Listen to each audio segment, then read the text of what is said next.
अस्सलाम वालेकुम। बहुत जल्द तुम्हारी ज़िंदगी की अधूरी कहानी पूरी होने वाली है। तुम्हारी चाहत पूरी होने वाली है। तुम्हें वो मिलने वाला है जिसकी बदौलत तुम रब से जुड़ के अल्लाह की मदद अनकरीब है, वो दूर नहीं है। मायूस मत होना, हिम्मत रखना, वो तुम्हारी ज़िंदगी रंगों से भर देगा, बहुत जल्द भरने वाला है। और जो सब्र तुम सिर्फ रब की रज़ा की खातिर करोगे, यकीन रखो वो ज़ाया नहीं किया जाएगा। अल्लाह ताला तुम्हारी ज़िंदगी बदल देगा, तुम्हें यकीन कामिल अता करेगा, तुम्हारे गम मिटा देगा, तुम्हारा दिल उदासी की बजाय खुशी से भर देगा इंशाअल्लाह। सब्र वो सवारी है जो कभी अपने मुसाफिर को गिरने नहीं देती, रास्ते कितने कठिन क्यों ना आए, क्योंकि आप जब सब कुछ नामुमकिन होता देखकर भी सब्र करते हैं, असल में अपनी दुआ की कबूलियत की तरफ बढ़ रहे होते हैं। शुक्र करो, तुम्हें और दिया जाएगा। मैंने हर आजमाइश और परेशानी में सिर्फ अल्लाह को अपने करीब पाया है।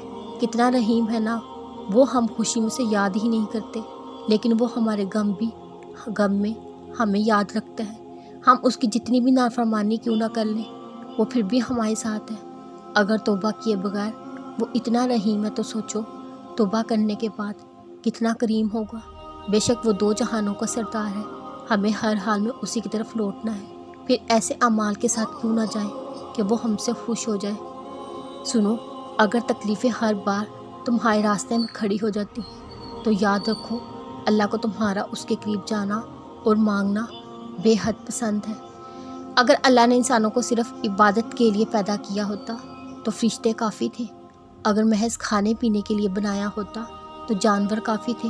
बनाया अपनी पहचान के लिए, जुदा करके देखा कि कौन कौन इन रौनकों में उसे याद रखता है, पुकारता है, मंजिल बनाता है। अल्लाह को सोचने का सफ़र ही इस बात की दलील है कि वो आपको अपनाना चाहता है। अल्लाह फरमाता है, तुम मुझे याद करो, मैं तुम्हें याद करूँगा। अगर नमाज़ पढ़ने का दिल ना चाहे तो क्या करें। कभी कभार ऐसा होता है, हमें नमाज़ें बहुत मुश्किल लगने लगती हैं, इतनी मुश्किल हम नमाज़ पढ़ना छोड़ देते हैं। फिर कहीं कहीं दिनों तक, कहीं महीनों तक, या कभी कभार कहीं सालों तक हम नमाज़ नहीं पढ़ते। हमारा दिल नमाज की तरफ आता ही नहीं। नमाज़ पढ़ने वाले दो तरह के लोग होते हैं।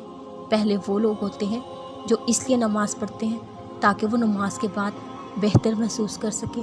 दूसरे लोग वो होते हैं जो बेहतर महसूस करने के बाद नमाज़ पढ़ते हैं। अब दोनों लोगों का मकसद तो एक ही है, लेकिन वो लोग जो नमाज बेहतर महसूस करने के लिए पढ़ते हैं वो हमेशा उन लोगों की निस्बत ज़्यादा कामयाब रहते हैं।